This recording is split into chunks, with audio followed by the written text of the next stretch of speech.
Fakta mengejutkan tentang lansia yang jarang dibahas. Kita sibuk mengejar masa depan, sampai lupa mereka yang lebih dulu sampai ke sana punya cerita yang jauh lebih dalam.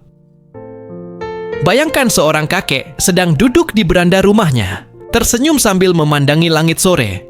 Banyak yang melihatnya sebagai sosok yang sudah selesai, tak lagi produktif, tak lagi relevan, hanya menunggu waktu.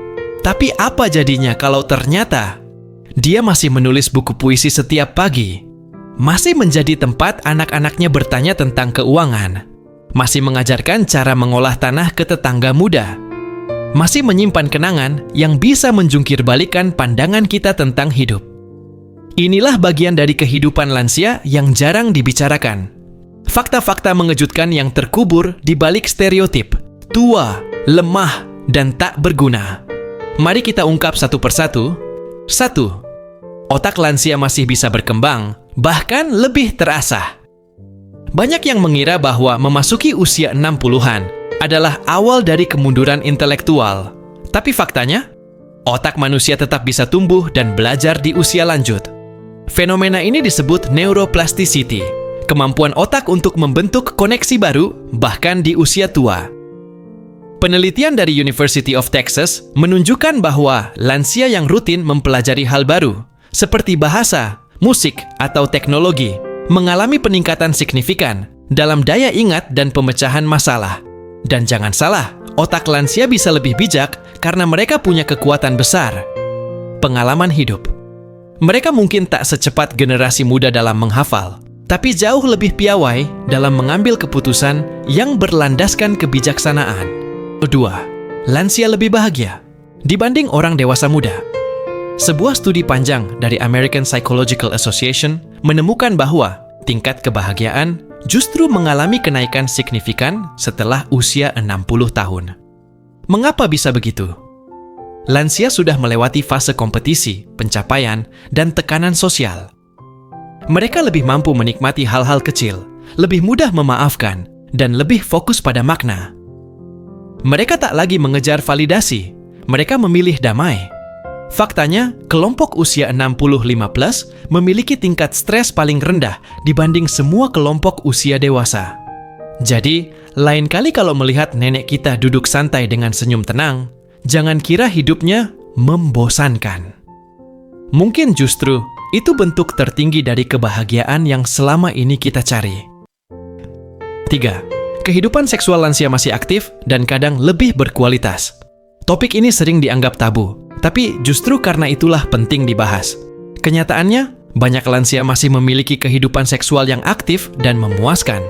Bahkan, setelah melewati masa-masa sibuk membesarkan anak dan bekerja, pasangan lansia sering mengalami kedekatan emosional yang membuat hubungan lebih intim. Namun ironisnya, karena kurang edukasi, angka infeksi menular seksual di kalangan lansia meningkat. Mereka jarang mendapat penyuluhan, apalagi dukungan. Fakta penting, seksualitas bukan milik anak muda saja.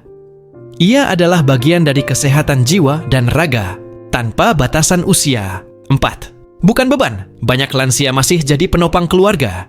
Stereotip umum menggambarkan lansia sebagai beban finansial. Padahal banyak dari mereka yang masih menjadi tulang punggung keluarga, bahkan di usia 70-an. Coba lihat sekeliling. Kakek nenek yang mengasuh cucu dari pagi hingga sore. Orang tua yang masih membantu membayar biaya sekolah cucunya. Petani tua yang masih menggarap sawah setiap hari. Data dari BPS menunjukkan bahwa lebih dari 30% lansia Indonesia masih menjadi pencari nafkah utama dalam rumah tangganya. Mereka bukan hanya bertahan, mereka memberi. 5. Masalah mental lansia masih jadi hantu sunyi, kesepian, kecemasan, depresi. 3 hal ini sangat umum terjadi di kalangan lansia, namun sering tak terdeteksi. Alasannya? Karena semua dianggap wajar saat menua. Padahal tidak.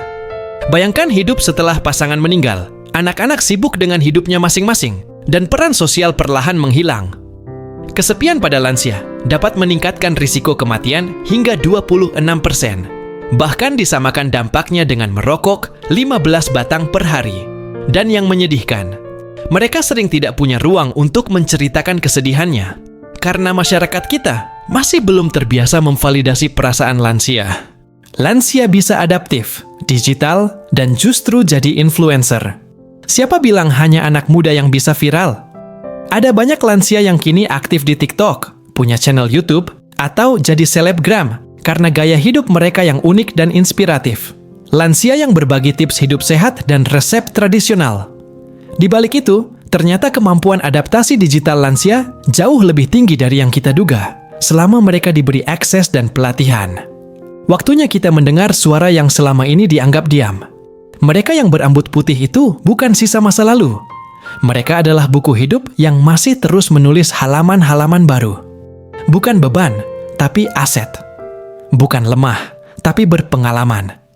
Bukan akhir, tapi transisi menuju bentuk hidup yang lebih penuh makna. Dan semakin cepat kita menyadari itu, semakin manusiawi cara kita memperlakukan mereka. Dan, lebih penting lagi, semakin baik kita mempersiapkan diri saat kita tiba di masa itu.